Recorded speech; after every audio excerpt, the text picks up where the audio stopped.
Hello students, let's start with our topic MOM in Orbit Mars Orbiter Mission by C.G. Slamander and Gemma Jose. So let's get started. Here is some information about space exploration. यहाँ अंतरिक्ष अन्वेषण के बारे में कुछ जानकारी दी गई है. Artificial satellites like the Mars Orbiter mission are objects that we place in orbit around a planet. Satellites can be useful in lots of ways. Communication satellites help us talk over the phone, watch TV, and use the internet. And weather satellites help us predict the weather and sometimes prepare for natural disasters.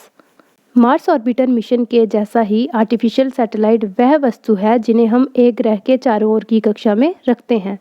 Satellites बहुत तरीक़ों से use में लाई जाती है, जैसे कि communication satellite हमें phone के ऊपर बातचीत करने, टीवी देखने तथा इंटरनेट का यूज़ करने में मदद करते हैं. वैसे ही जो वेदर सैटेलाइट हैं वो हमें मौसम का अनुमान यानी कि एस्टिमेट लगाने और कभी कभी नेचुरल डिज़ास्टर जैसे मामलों के लिए पहले से ही तैयार रहने में मदद करते हैं.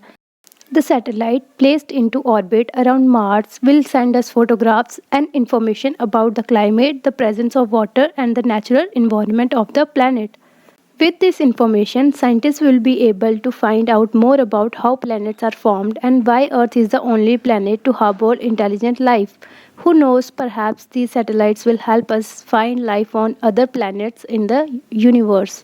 मंगल ग्रह या फिर मार्स के चारों ओर रखा जाने वाला आर्टिफिशियल सैटेलाइट हमें मौसम, पानी और नेचुरल इन्वायरमेंट के बारे में बताता है तथा वहां से फोटोग्राफ भेजता है. इस जानकारी से साइंटिस्ट को ये जानने में हेल्प मिल जाती है कि ग्रह कैसे बनते हैं और अर्थ ही ऐसा प्लैनेट क्यों है जहां बुद्धिमान जीवन है. कौन जाने, शायद ये सैटेलाइट हमें दूसरे प्लैनेट पर जीवन ढूंढने में मदद करें. Satellites are carried into space using rockets that fall back to Earth after they launch the satellite into space. इसको रॉकेट का इस्तेमाल करके स्पेस में ले जाया जाता है. रॉकेट सैटेलाइट को स्पेस पर रखकर वापस आ जाते हैं. In 2013, a team of scientists at ISRO was racing against time to complete an important mission. They wanted to send a satellite into orbit around Mars. Nobody in India had ever tried such a thing before. 2013 में इसरो के वैज्ञानिकों के एक group ने satellite को बनाते हुए एक इम्पोर्टेंट मिशन पूरा किया. वह एक सैटेलाइट को मार्स के चारों ओर की कक्षा में भेजना चाहते थे. इससे पहले भारत में किसी ने ऐसी कोशिश नहीं की थी. In 18 months, Earth and Mars would come very close to each other as they orbited the Sun. The scientists wanted to send the satellite into space then because it would need less energy. उनका सोचना था कि 18 महीनों में अर्थ और Mars एक दूसरे के बहुत करीब आ जाएंगे, क्योंकि जो अर्थ है वो सन के इर्द गिर्द घूमती है. जो वैज्ञानिक थे वो सैटेलाइट को स्पेस में भेजना चाहते थे, क्योंकि इस मिशन में सैटेलाइट को कम एनर्जी की ज़रूरत थी. Once launched, the satellite would enter Mars orbit. It would then send the scientists important information about Mars surface and atmosphere. एक बार लॉन्च करने के बाद सैटेलाइट जो है वो मार्स के अंदर एंटर हो जाएगी और वहाँ से फिर वो इन्फॉर्मेशन भेजेगी साइंटिस्ट को मार्स के सरफेस और एटमॉस्फेयर के बारे में. After months of hard work, bad weather delayed the launch by 5 days. Everyone was very nervous indeed. कई महीनों के हार्ड वर्क के बाद पूरे मौसम की वजह से सैटेलाइट को लॉन्च करने में देरी हो गई. सैटेलाइट को लॉन्च करने में 5 दिन देर हो गई थी, तो सभी जो साइंटिस्ट थे वो बहुत परेशान हो गए थे. 5 नवंबर 2013, thankfully it was a success. 5 नवंबर 2013 में इसे लॉन्च किया गया और फाइनली ये सक्सेसफुल रहा. But their work was not done yet. The satellite engine was not strong enough to take it out of earth's orbit. They had to come up with a way to generate a lot of speed fast. Scientist के जो group member थे उनका काम अभी पूरा नहीं हुआ था. सैटेलाइट का इंजन इतना स्ट्रॉन्ग नहीं था कि वह उसे अर्थ के ऑर्बिट के बाहर ले जा सके. साइंटिस्ट्स को बहुत तेज़ स्पीड जनरेट करने की ज़रूरत थी. So they made the satellite orbit around the earth 6 times and waited until it picked up enough speed.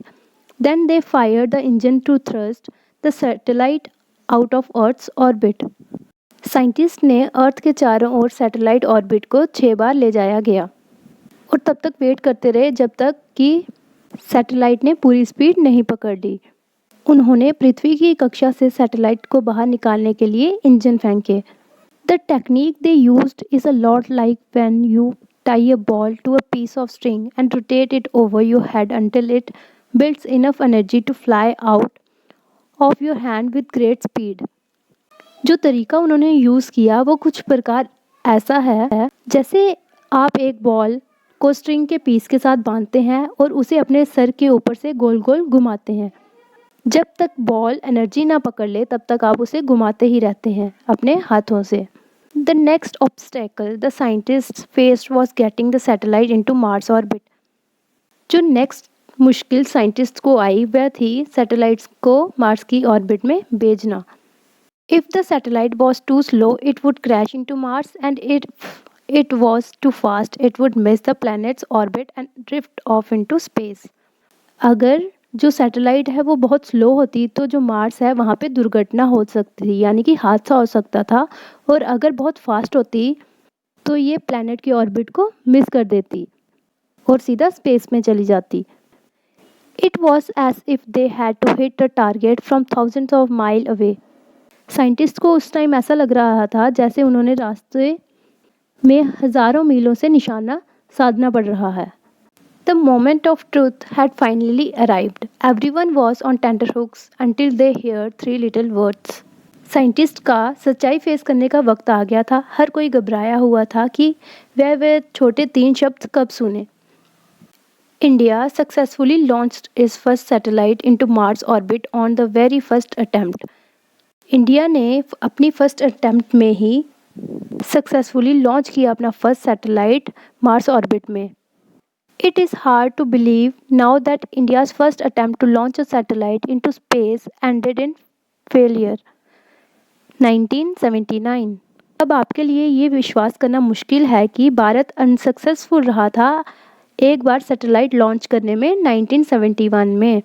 What's harder to believe however is the humble beginning of the Indian Space Research Organization, late 1960s।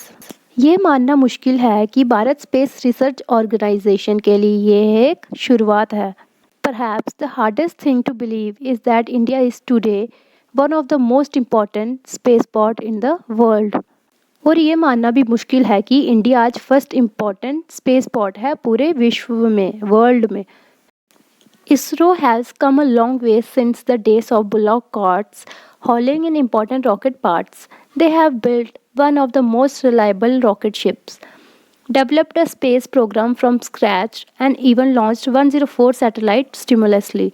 ISRO ने अपना important parts of rocket, जो rocket के important parts होते हैं वो बैलगाड़ी में डाल कर लाए थे और फिर उन्होंने सबसे अच्छे रॉकेट जहाज़ों में से एक बनाया। देन उन्होंने स्पेसक्राफ्ट बनाया। देन उन्होंने एक साथ 104 सैटेलाइट्स को लॉन्च किया था। Knows maybe someday it might be up to you to lead us to the stars. और कौन जानता है कि यह आप पर निर्भर करता है कि हम सितारों तक पहुंच पाएंगे। होप आपको वीडियो अच्छी लगी होगी। Thank you.